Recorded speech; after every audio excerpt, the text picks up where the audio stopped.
ಇವತ್ತಿನ ವಿಶೇಷವಾದ ಕಾರ್ಯಕ್ರಮ.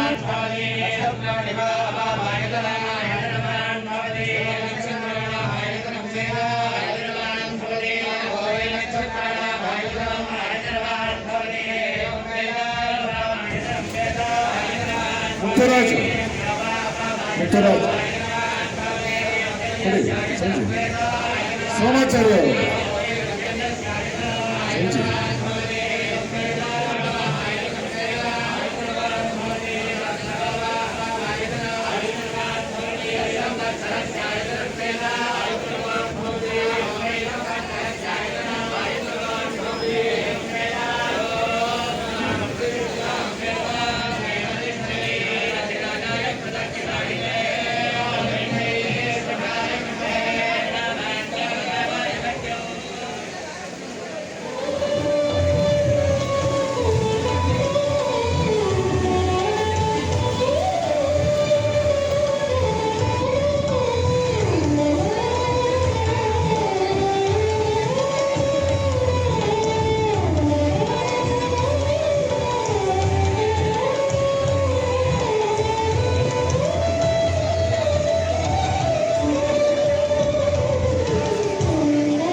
ಭಾಗವಹಿಸಿದಂಥ ಉಪಮುಖ್ಯಮಂತ್ರಿಗಳಿಗೆ ಮತ್ತು ಹಾಲಿ ಶಾಸಕರು ಮಾಜಿ ಸಚಿವರಿಗೂ ಕೂಡ ನಮ್ಮ ಸಮಾಜದ ಬಗ್ಗೆ, ನಮ್ಮ ಸಮಾಜದಲ್ಲಿರ್ತಕ್ಕಂಥ ಸಮಸ್ಯೆಗಳ ಬಗ್ಗೆ ಮತ್ತು ನಮ್ಮ ಸಮಾಜಕ್ಕೆ ಬೇಕಾಗಿರುವಂಥ ಬೇಡಿಕೆಗಳ ಬಗ್ಗೆ ಅವರಲ್ಲಿ ನಾನು ಎಲ್ಲವನ್ನೂ ಹೇಳಿ ಒಂದು ಮನವಿ ಪತ್ರವನ್ನು ಕೊಟ್ಟಿದ್ದೇನೆ. ಎಲ್ರಿಗೂ ಸಿಗುವಂಥ ಸಾಮಾಜಿಕ ನ್ಯಾಯ ಸಮಾಜಕ್ಕೆ ಸಿಗಬೇಕು. ಹಿಂದುಳಿದ ವರ್ಗದಲ್ಲಿರ್ತಕ್ಕಂಥ 102 ಜಾತಿಗೂ ಕೂಡ 102 ಜಾತಿಗಳಲ್ಲಿ ಇದೇನು ಸರ್ಕಾರ SCಗೆ ಒಳ ಮೀಸಲಾತಿ ಮಾಡಿದೆ, ಅದೇ ರೀತಿ ನಮ್ಮ ಹಿಂದುಳಿದ ವರ್ಗದಲ್ಲೂ ಕೂಡ 15%ಗೆ ಒಳ ಮೀಸಲಾತಿ ಮಾಡಬೇಕು. ಮತ್ತು ನಮ್ಮದೊಂದು 2-3 ದೇವಸ್ಥಾನಗಳಿದೆ, ತಿಂದನಿ ಮೌನೇಶ್ವರ ಮತ್ತು ಶ್ರೀಶೈಲ, ಅದೆರಡೂ ಪ್ರಾಧಿಕಾರವನ್ನು ಮಾಡಬೇಕು. ಈ ಸಿದ್ದಪ್ಪಾಜಿ ದೇವಸ್ಥಾನದಲ್ಲಿ ದೇವರಿಗೆ ಪೂಜೆ ಮಾಡುವಂಥ ಪೌರೋಹಿತ್ಯದ ಸ್ಥಾನಮಾನಗಳನ್ನು ಕೂಡ ನಮ್ಮ ಸಮಾಜದಲ್ಲಿ ಸಿಗಬೇಕು. ಜೊತೆಗೆ ಏನು ನಮ್ಮಲ್ಲಿ ಒಂದು ಸಣ್ಣ ಮನಸ್ತಾಪಗಳಿದೆ ನಮ್ಮ ಸಮಾಜದ 5 ಕಸುಬುಗಳ ಮಧ್ಯೆ, ಅದನ್ನು ಹೋಗಲಾಡಿಸೋದಕ್ಕೋಸ್ಕರ ವಧುವರರ ಸಮಾವೇಶವನ್ನು ಅವರೆಲ್ಲ ಸಂಬಂಧಗಳ ಮೂಲಕ ಗಟ್ಟಿಯಾಗಬೇಕು ಅಂತ ಈ ಒಂದು ಕಾರ್ಯಕ್ರಮ ಮಾಡಿದ್ದೀವಿ. ರಾಜ್ಯಾದ್ಯಂತ ಎಲ್ಲ ಬಂದಿದ್ದಾರೆ. ಸುಮಾರು ಒಂದು 300-400 ಜನ ಹೆಣ್ಣು ಗಂಡುಗಳು ಮಾತಾಡಿದ್ದಾರೆ. ಸುಮಾರು ಒಂದು 3000 ಜನ ಒಟ್ಟಿಗೆ ಸೇರಿದ್ದಾರೆ. ಅಂದರೆ ಒಂದು ಗಂಡು ಮತ್ತು ಒಂದು ಹೆಣ್ಣು ಜೊತೆಯಲ್ಲಿ 3 ಜನ ಥರ. ಮುಂದಿನ ದಿನಗಳಲ್ಲಿ ಅವರು 100 ಭಾಗ ಇಲ್ಲಿ ನೋಡಿ ಮಾತಾಡಿರೋರೆಲ್ಲ ಮದುವೆ ಆಗ್ತದೆ. ಇಂಥ ಯೋಜನೆಗಳನ್ನು ಸಮಾಜದಲ್ಲಿ ಮಾಡಬೇಕು ಅನ್ನೋಂಥ ನಿರ್ಧಾರ ತಗೊಂಡು ವರ್ಷಕ್ಕೆ 2 ಬಾರಿ ಈ ಥರ ಕಾರ್ಯಕ್ರಮಗಳನ್ನು ರಾಜ್ಯ ಮಟ್ಟದಲ್ಲಿ ಮಾಡ್ತಾರೆ. ಅದನ್ನು ಇಟ್ಕೊಂಡು ಇವಾಗ ನಿಮಗೆಲ್ಲ ಗೊತ್ತಿರೋದು ಹೊಂದಾಣಿಕೆ ಆಗಿದೆ, ಹೋಗಿ ಮಾತಾಡ್ಕೊಂಡಿದ್ದಾರೆ. ಈಗ ಹೊರಗಡೆ ಹೋದ್ಮೇಲೆ ಅವ್ರವ್ರ ಮನೆಗಳಿಗೆ ಇವ್ರು ಹೋಗೋದು, ಇವರು ಅವ್ರ ಮನೆಗೆ ಬರೋದು, ಇವ್ರದ್ದು ಏನೆಲ್ಲ ಇರ್ತಾವಲ್ಲ ವಿಚಾರಗಳೆಲ್ಲ ಮಾತಾಡಿ ಅವರವ್ರು ತೀರ್ಮಾನ ತಗೋತಾರೆ. ಆಮೇಲೆ ಇದರ ಮದುವೆಗೆ ಮತ್ತು ನಾವು ಯಾವುದೇ ರೀತಿ ಒತ್ತಡಗಳನ್ನು ಒಬ್ಬರಿಂದ ಇನ್ನೊಬ್ಬರಿಗೆ ಹಾಕೋದಿಲ್ಲ. ಅವರ ಮನೆ ಮಕ್ಕಳು ವಿಚಾರದಲ್ಲಿ ಅವರೇ ಸ್ವತಂತ್ರ.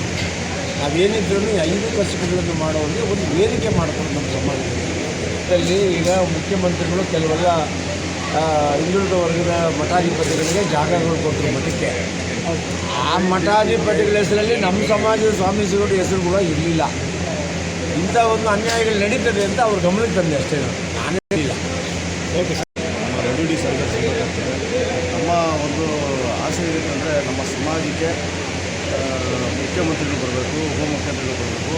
ಆ ಥರದ್ದು ಭಾಳ ಆಸೆ ಪಟ್ಟು ನಾವು ರಾಜಕಾರಣಿಗಳಾಗಿದ್ದು ಕಾರ್ಯಕ್ರಮಗಳಿಗೆ ಕುರಿತು 2-3 ಕಾರ್ಯಕ್ರಮ ಬಂದಿರಲಿಲ್ಲ. ಭಾಳ ಮನಸ್ಸಿಗೆ ನೋವಿತ್ತು. ಮುಂದಿನ ದಿನಗಳಲ್ಲಿ ಹಿಂಗೆ ಈ ಥರ ಆದರೆ ಅಂತೇಳಿ ಭಾಳ ಯೋಚನೆ ಇತ್ತು.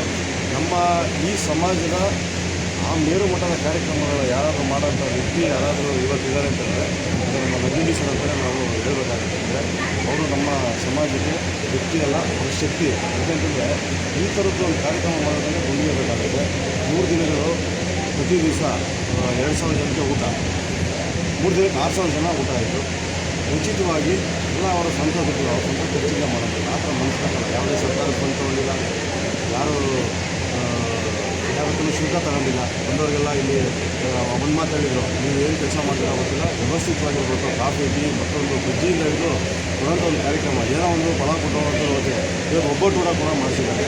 ಈ ಥರದ ಶಕ್ತಿ ದೇವರು ಇನ್ನೂ ಅವ್ರಿಗೆ ಹೆಚ್ಚು ಕೊಡಲಿ. ಅವ್ರಿಗೆ ಎಷ್ಟು ಕಾರ್ಯಕ್ರಮ ಮಾಡ್ಕೊಂಡು ನಾವೆಲ್ಲ ಅವ್ರಿಗೆ ನಾವು ನೋಡ್ತಿರ್ತೀವಿ. ಮಜಾ ಮಾಡ್ಕೊಂಡ್ರೆಲ್ಲ ಗೊತ್ತಿಲ್ಲ, ಬೇಡ ಇರಲಿ ಅದಕ್ಕೆ ಒಂದು ಪ್ಲಾನ್ ಇಟ್ಕೊಂಡಿದ್ದಾರೆ. ಅದು ನಿಮಗೆ ಇಡೀ ರಾಜ್ಯನೇ ಮಾತಾಡಬೇಕು. ಆ ಥರದೊಂದು ಆಗುತ್ತೆ. ನೀವು ಹೇಳಿದ ಕಾರ್ಯಕ್ರಮ ನೀವು ಹೇಳಿ.